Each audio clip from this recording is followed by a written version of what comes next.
afternoon or good evening if you're watching from Moscow or places in Europe.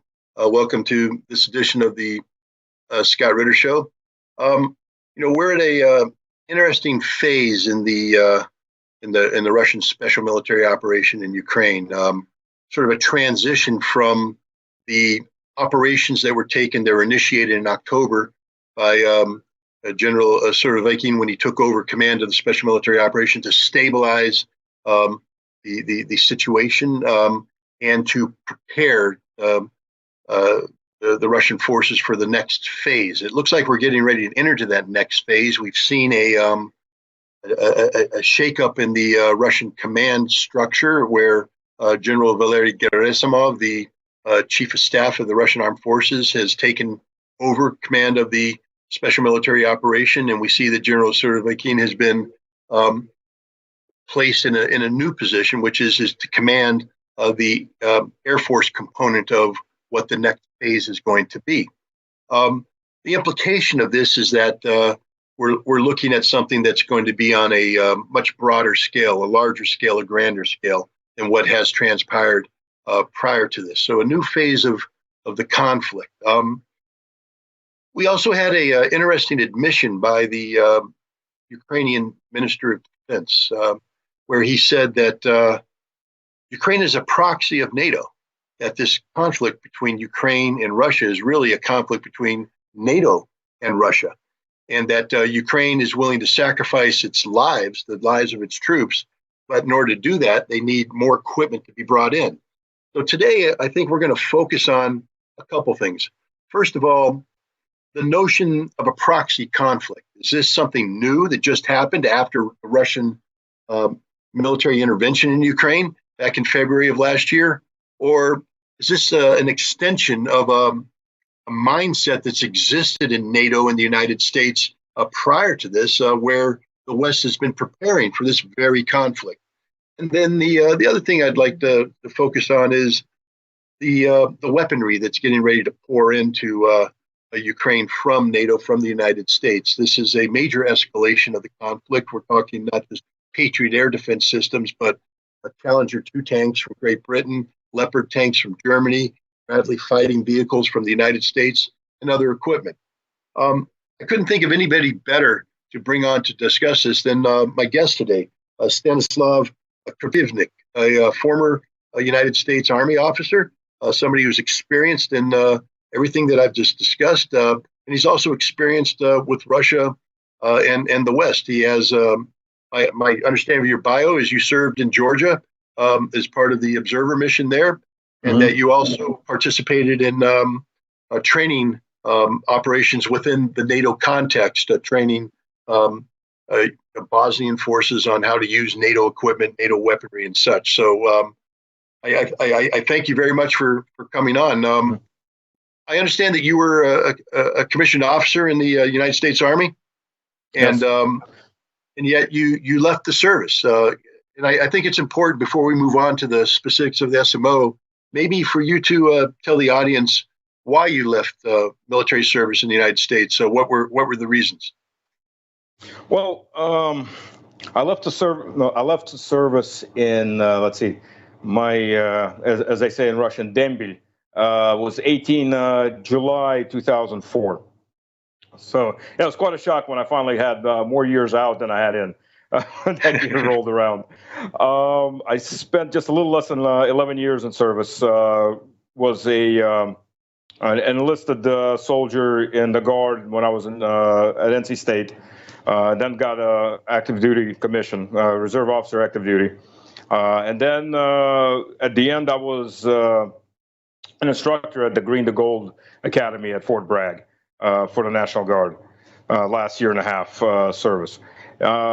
Was in Macedonia and Bosnia, was a military advisor in Georgia for the UN mission. But what, as these missions, I started getting sent out on these missions. I mean, I never fully assimilated, I guess we can start with that, because I grew up in the South in Charlotte, where there were about 50 Russian speakers in the whole city, at that point about 500,000. And well, the Cold War was at its peak in the 80s, so I wound up in a lot of fights, being Russian, especially when Red Dawn came out. When that movie came out, God, it was a fight every other day. So that was interesting. And then I started running into things such as when I was in advanced camp, I was wanting to go into military intelligence. And then I met the colonel who was in charge of sessions for lieutenants at the military intelligence. Spoke with him. I don't have an accent. I might have picked up a little something over the last 12 years, but I don't have an accent. A particular Southern accent, I can switch that on. And I told him, sir, I'm interested in military intelligence. Oh, that's great. But I don't know if this is going to be a problem because I was born in the Soviet Union. I'm Russian. He looked me up and down like a piece of shit. And told me to go screw myself and not bother to apply. Damn Russian. And he walks off. That was kind of the first serious hit. When I tried to go into special forces, I was told I was a captain by that point. So they didn't curse me out, but they told me quite firmly that, we don't know if we can get your top secret clearance. We're not going to bother trying. Thanks for applying. Go away.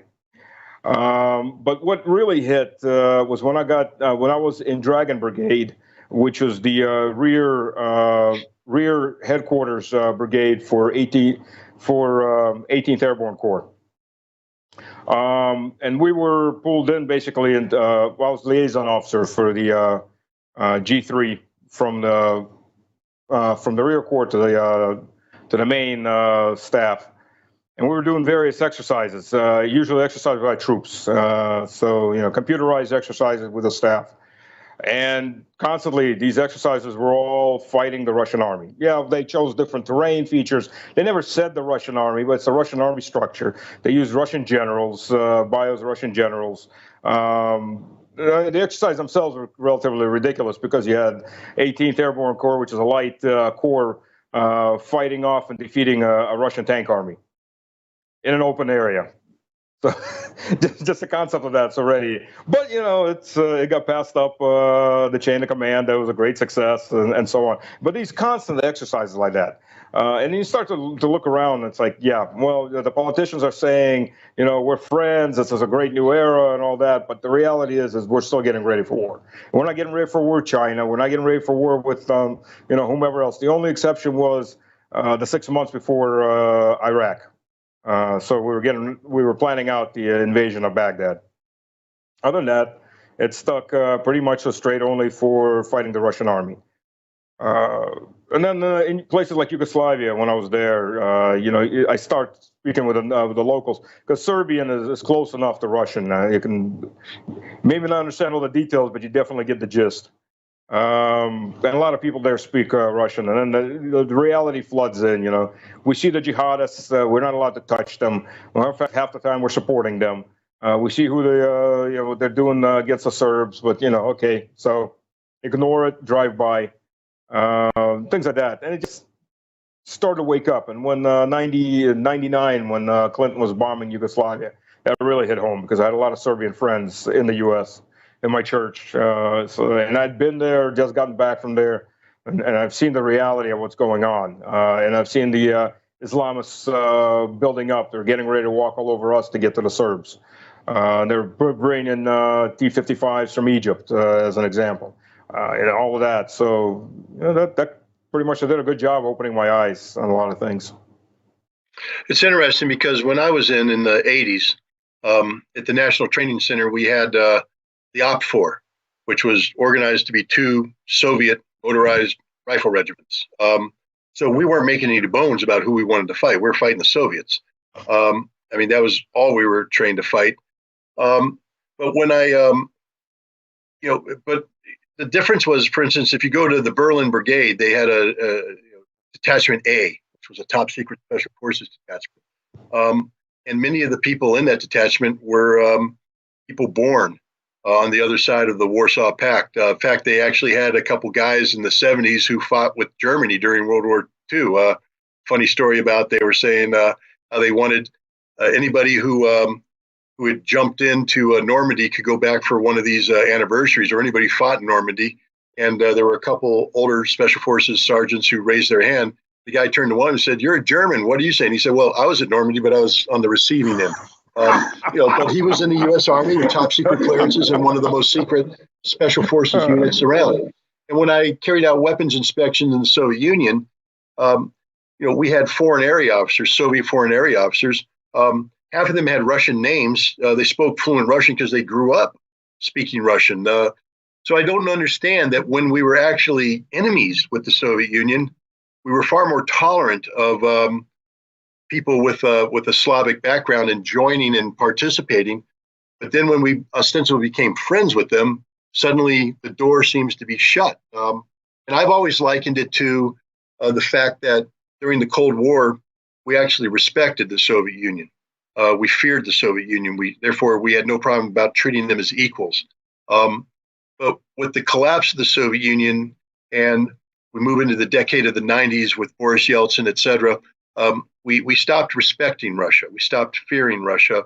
And we started treating Russia as a second-class power. And when that happens and you lose that respect, it isn't just a political thing. It appears that it seeps down into the military itself, where one would think you would be a perfect candidate for special forces, native speaker, loyal American. We could use that, but they rejected you. And it appears that, and this is where I'm going to get onto the present situation. It appears the United States, in the post-Cold War environment, has always been preparing to fight Russia. That there was never a period of time where we said, no, we can be friends with Russia. We can peacefully coexist with Russia. We've always viewed Russia as the enemy. Is this an accurate appraisal, or what's your assessment? From the elites, yeah, I think that is an excellent appraisal. The people, I think that everybody took a deep breath. The Cold War's over, so we can go on with our lives and forget about it. But I don't think amidst the elites, I don't think that ever went away. I think what happened was in the 90s, especially under Yeltsin, everybody was looking at it, well, Russia's going to self-destruct. So we can ignore it, maybe push it a little here, help the Chechen jihad. They were flooding in Islamic fighters from all over the world. So they can help there, they can push here, destabilize a little. But for the most part, the Russians are drinking themselves into the grave and they're going to self-destruct. And then when everything got switched over to the Middle East with Iraq, all the attention went there. And Russia got back on its feet. I think that's when they realized, okay, the pressure needs to go back on. And I'd probably say, I won't even say 2008 was a key role, because in 2008, Russia beat Georgia barely, because a third echelon army that moved, which wasn't, I don't think that was an expectation to even move. It moved, but it fought badly. Equipment was old, tactics weren't the best. And I think that just confirmed at that point for the West that, now they've got the motivation to move, but they're still inadequate and there's nothing to fear. And I think 2013 in the Crimea, that was a bit of a wake-up call. And the main wake-up call was in Syria. And Russia's got the motivation and is now reorganized and can actually carry on activities. So I think by that point, in my personal view, is when the pressure really started catching on. That push Ukraine into war. Brzezinski, he had that the Eurasian chessboard. He always said that if Russia ever unifies with Ukraine, or even comes into a close alliance with Ukraine, we won't be able to stop them. So we've got to make sure they're enemies, always enemies.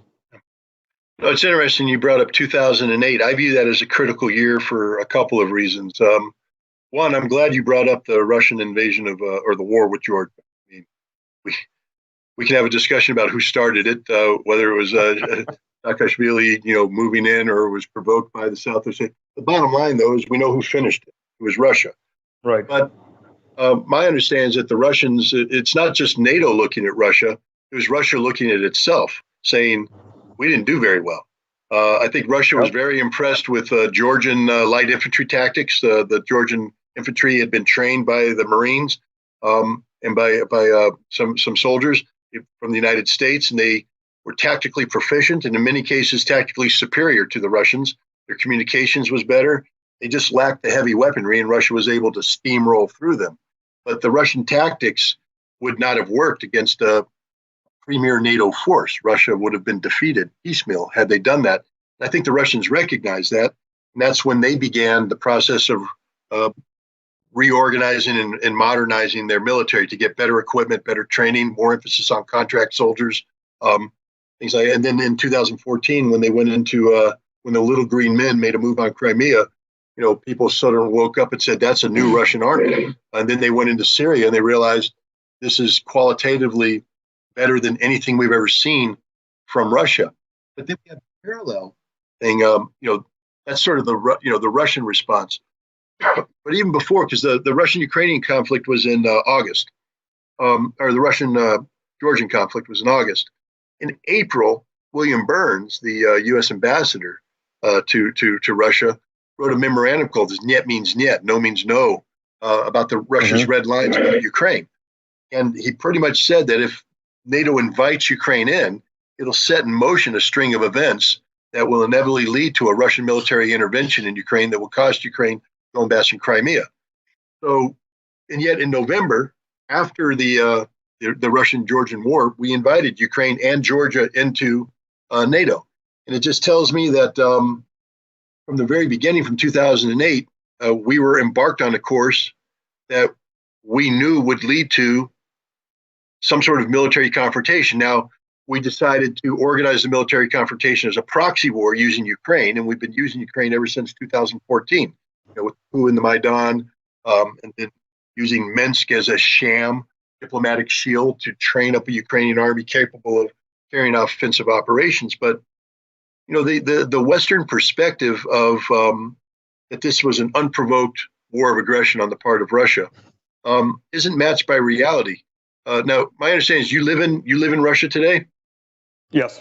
Yeah, I moved back almost 13 years ago.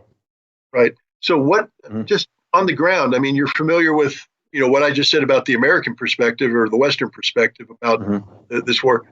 Are the Russian people cognizant of the realities, or have they been ignorant about the threat posed by the United States, by Ukraine, et cetera?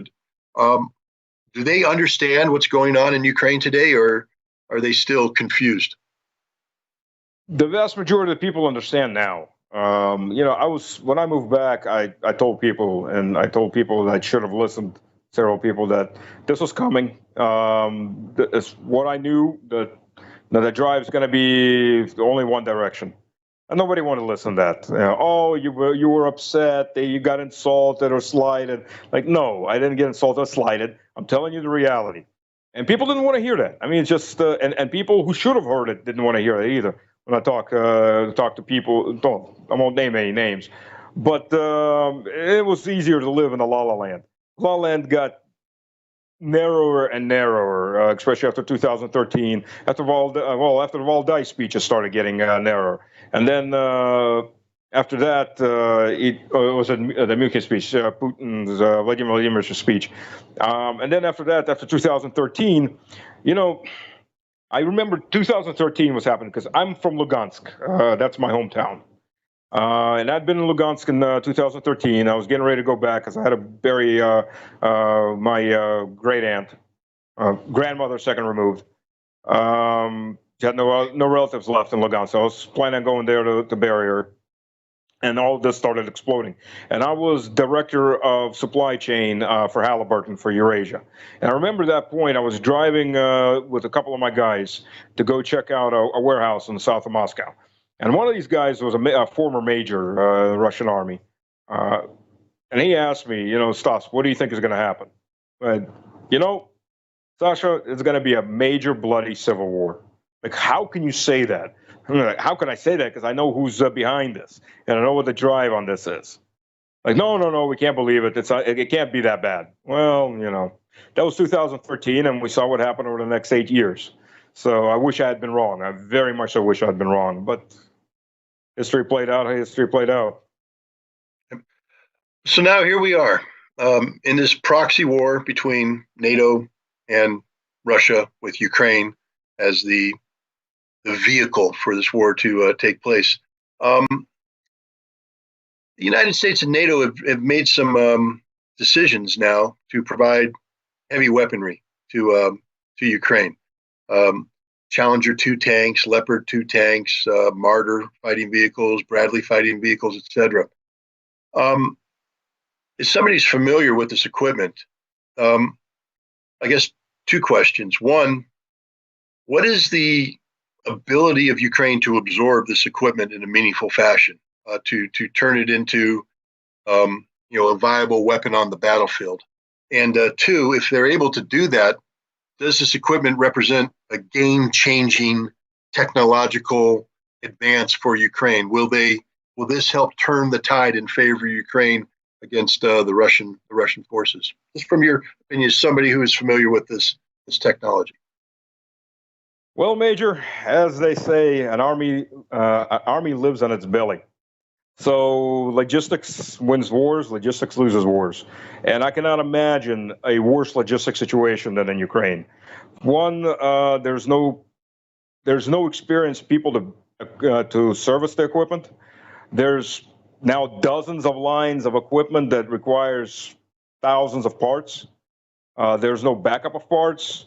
If you're gonna repair equipment, and you got to shove it back over to Poland, so you got to move it back another 500 kilometers out by roads that are getting hit, by rail that's getting knocked out.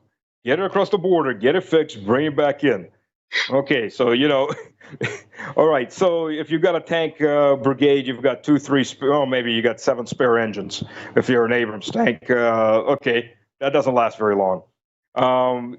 Level 3 service on an engine, if it blows out, that's taking it all apart. Can't be done in Ukraine. So you got to shove that on a train or in a truck and drive it back out to Poland. I mean, that's a disaster.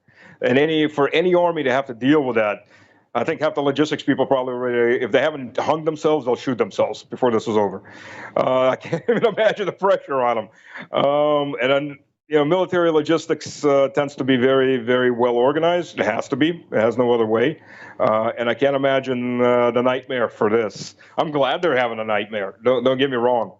Because my friends are on the front. I've been down to the front line. Going back again. We're bringing help down there, equipment and various materials. And I know what they're going through. So yeah, I'm glad Ukraine's having this nightmare. I'm not going to be. I am biased. I'm going to say I'm not biased, and I do have a dog in this fight. But as for any army to have this many different types of equipment, hodgepodge, I don't think this is going to transform much of any. First of all, there's not that much of equipment coming in, at least right now. Yeah, sure, you can make an armored fist for a brigade-sized element, maybe. One brigade at this point in this war isn't going to change anything. The special operation is swollen to over 400,000 soldiers on one side. I guess you could say close to about 500, 600,000 on the other side, though most of these guys aren't really soldiers. Pulling a guy off of the street who was a tractor driver or a farmer and giving him a rifle, 2 weeks of training, throwing him out there. It's just creating meat. I mean, it's cannon fodder. But the fact is, sure, you can make a limited armored fist. And then again, if they're incompatible tanks, if you're throwing in different equipment, servicing them, this is a one-time ride. So when they get it treated, there is no effective way of replacing them unless the Germans or the Poles or the rest of NATO is just constantly going to be pushing more and more tanks in. But for the most part, I mean, this is a one-time shot. They're done. They're hit. They're damaged. They're not going to get pulled off the battlefield and sent back in any kind of volume back up to Poland. Not in my opinion, anyways. I don't think that's going to happen. And if they're on the defensive, then there's absolutely no chance of that equipment ever getting reinstated. Now, when you were in the Army, did you ever go to the NTC? Did you ever do a rotation through NTC or the equivalent? Well, equivalent in Hohenfels. Okay, yeah, okay. The reason why I asked the question is, I would imagine Army training, like Marine Corps training, tries to be as realistic as possible in terms of intensity, operational tempo, etc. How often did things break? Well, let's begin with this. When I got to Germany, my first shock was my first tank platoon, a brand new second lieutenant out of Armor School of Fort Knox. I get to Germany. my first tank platoon, out of 4 tanks, I had 1 reliable tank, 2 questionable tanks, and 1 tank that was always broken. And the reason for that was we didn't have spare parts. I mean, as stupid as that sounds, and I explain that to people because they think, oh, America's got this huge budget, the army's full of everything. Is like, no. By the time the contractors and everybody up top takes their share and their rollback and kickback and whatever, but what gets down to the line units is squat. My pads on my tanks, our entire company had no pads. So our cooling tubes on our tracks were getting crushed. So the bolts were overheating and the tracks were coming apart. So we finally get these pads in, just as a great example for the audience. We finally get these pads in, and they come in on Friday at 5 p.m. The XO of the company decides he wants to go drinking. So the hell about grabbing a couple enlisted and moving all these pads under lock in the garage, the company garage. He just leaves them out there. Next morning, Monday morning, Alpha Company has nothing. Beta Company has all brand new pads. my NCOs were great scroungers. When you start explaining scrounging, like, we're just stealing from each other to make ends meet. And it's ridiculous. So, yeah, when it comes to an Abrams tank, the average is, or the rule of thumb is, for every hour of use, 2 to 3 hours of maintenance. That's now, if you're a Ukrainian soldier, let me put it this way. Were the people who maintained your tanks? Were they just guys that you recruited from auto mechanic school, guys who could repair, or did they have to get trained on doing this? Were they, was this a secondary skill, or did you have dedicated maintenance people? No, first of all, we had dedicated maintenance people, absolutely. MOSs were strictly maintenance people. These guys didn't have any secondary MOSs as far as I knew. So from day one, from after basic, they went to advanced individual training, and that was all maintenance. So these guys are experts. Now, if it's a Leopard 2 or one of these other tanks that's a diesel engine, at least there's a crossover. If you can fix a diesel engine in a truck, you can fix a diesel engine in a tank because the concept's all the same. Now you throw in Abrams, that's a jet turbine engine. That's a whole different animal. That's a whole different level. You need aircraft mechanics for that, flat out. Yep. Never mind, you also need jet fuel to run it. Diesel doesn't work. So, which is, by the way, just another insane level of logistics when you have to have a separate fuel train, a giant separate fuel train. The Abrams tank, to turn over the turbine once for it to turn over. So you switch the tank on, the first rotation drinks 6 gallons or 24 liters of jet fuel.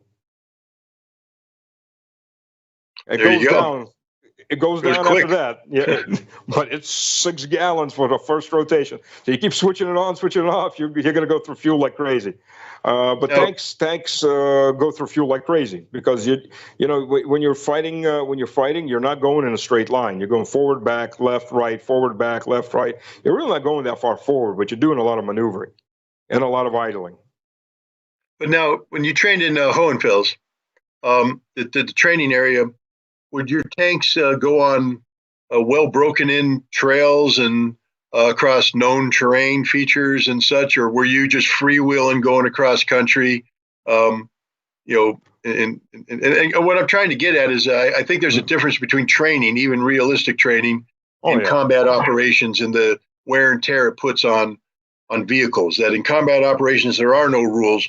You're running over anything and everything in order to stay alive. You're putting more stress on sprockets, on bolts, on suspension, on transmissions, on everything. That cause things to break down. So even in a normal 1 operational hour, 3 maintenance hours, that probably even comes close to doubling in combat conditions. Oh yeah, okay. Well, being Germany, you still had restrictions because they have insane laws as far as protecting nature. So yeah, depending what area you're in, you can what lanes you're running. Certain lanes you're pretty much bound to the terrain feature that the lane dictates. In other areas where it's freewheeling, yeah, you go anywhere you want. But yeah, the terrain. I had 1 tank, and we're getting ready to finish, but there's this huge puddle is ahead of us. Not a huge, like a small pond almost. And my driver's like, sir, I don't want to watch the tank. Can I go around it? I'm like, okay, try go around it. And he goes off, and there's a little bit of embankment. So the tank goes off like this and stops. And I hear this, and I'm waist up in the hatch, and I hear this ping. And I look over, and trees are just falling. Boom, boom, boom, boom, boom. 1, 2, 1, 2, 1, 2, 1, 2. Like, holy crap, what just happened? And I saw something flying, and I couldn't tell what the hell it was. But a loud metal ping, and the tank's not moving anymore. At least the right track isn't moving anymore. So I look down. What happened was, because the tank's at an angle, it sat most of its way down on the back right sprocket. The back right sprocket sheared. So the part that was inside the drive sheared off of the actual star. And that flew out like a frisbee, a steel frisbee flying at an insane speed, just mowing trees down. Thank God we got out of there fast enough. They didn't notice, so they didn't fine me for every tree that fell down. I think I'd have got bankrupt on the spot. The Germans were charging some insane couple thousand Deutschmarks per tree at that point. But yeah, I mean, that's just regular wear and tear. We weren't doing, we were doing intensive enough work, but again, this isn't strict battlefield. So the tanks were being fixed between lanes, the tanks were being maintained, and things break all the time, constantly break. I mean, it's the name of the game. It's a tank. Now, as a tanker, what would you assess your survivability if your platoon was fighting by itself on the modern battlefield, in isolation, just a platoon? Just a platoon of tanks. Yeah. Well, I don't want to use curse words, but less than zero. In reality speaking, if you're fighting, especially if you're fighting against combined arms enemy, an enemy can get in behind you, pop you with an RPG in the tail. Your chances are zero. I mean, reality. If so, you're not killed outright, you need to be fighting as part of you have to be fighting as part of a combined arms team. Absolutely. I mean, to take out a tank, realistically speaking, you need one guy with an RPG to take out a sprocket. That's a mobility kill. You don't even have to kill the engine. You can just kill the mobility kill, take out a sprocket. And what does a tank become after that? It becomes a TRP. It's just waiting for its artillery round to end its life. And it'll come soon enough. So, yeah, zero survivability chance. Now, how easy was it to train with infantry? Could you just be introduced to any random infantry unit and you suddenly become an effective combat team, or did you have to train with them over a period of time to develop combined arms tactics? It's a good story, if I may. We were at Fort Bragg training. We had a combined arms going against airborne troops. So we're going across this drop zone. We had a platoon of tanks. We should have had two platoons, but we had broken tanks. So we had a platoon of tanks, and we're down to a platoon of Bradleys charging across the battlefield. And I'm leading this charge across the battlefield for the company, moving my company forward. And on the wood line are airborne troops that have never dealt with tanks before. There's a thing that used to be called cavalry shock or horse shock. It's now called tank shock. And I've heard about it, I read about it. When a wall of horses are riding down infantry that aren't ready, the infantry will break and run, even though if they're in a better position. It's just when the ground starts trembling and they start running. Well, same thing happened in this case. We come charging in across, and charging in is a very well, I can't even say charging in, because a Bradley across an open field can't go more than about 20 miles an hour max, because the infantry inside are getting tossed around, even though they're seat belted in. And if you go any faster than that, they're not fit for combat when the door opens up and they fall out, puking their guts out. So the tanks can't go any faster either. So your speed of mobility is your key, but you're not able to go with a Bradley speed of mobility. So you're stuck going the speed of the Bradleys to try to defend the Bradleys. And we're getting popped. We're getting popped by javelins, a couple javelins from the tree line. But we made it across fast enough, and it's silence. I run my tank right in the middle of the headquarters. Nobody's there. There's one team left with a javelin out on a little crop of trees at the edge of the field, and I can't get to them.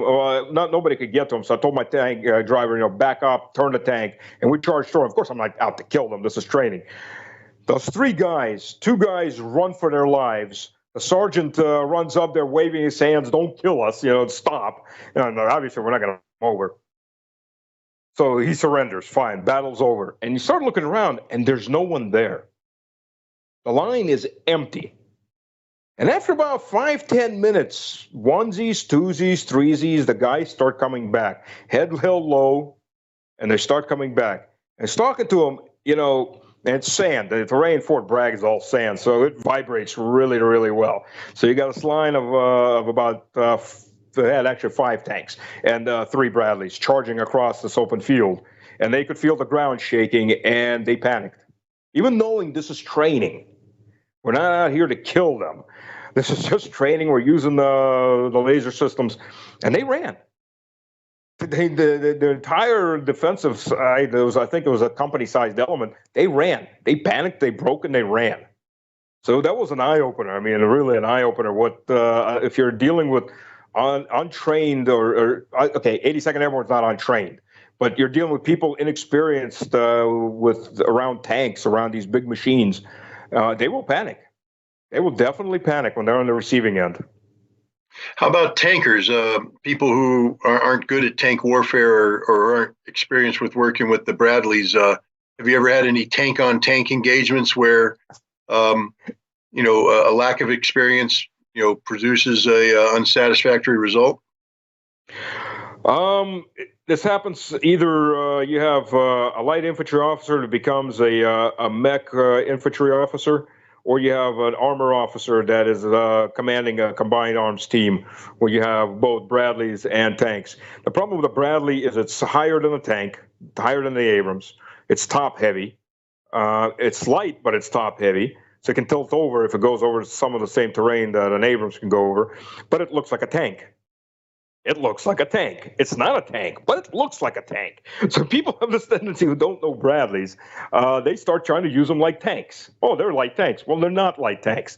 The real Bradleys, they're an aluminum-based armor. We had one in Bosnia, one of our Bradleys. I was in 2-2 infantry. I was the XO for 2-2 infantry. Came down there as assistant 04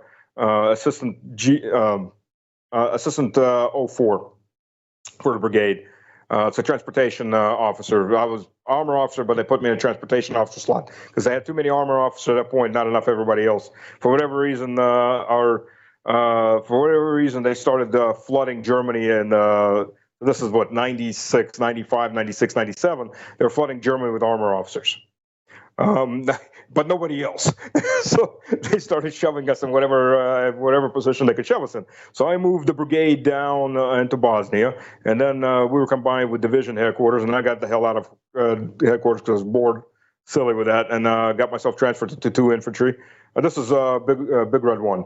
Got myself transferred to 2 infantry, became their XO for about 7 months. I was down there before they pulled me back up to move the brigade back up. So yeah, I was at this point, I was a senior lieutenant, first lieutenant. So yeah, a lot of people go, "Oh, no way you could have done that." But yeah, well, it happened that way, and it was an interesting period of time. So I had an interesting career with that. And in fact, I was a Russian speaker also helped because it got me into some assignments that otherwise there's no way in hell I would have gotten into. I was the only Russian speaker around, so yeah, okay, Stas, come on. So with 2-2 infantry, we had one of our Bradleys go up in flames. Don't know if it got hit or if it was a mechanical fire. It was a bang. The guys were lucky. Nobody got killed.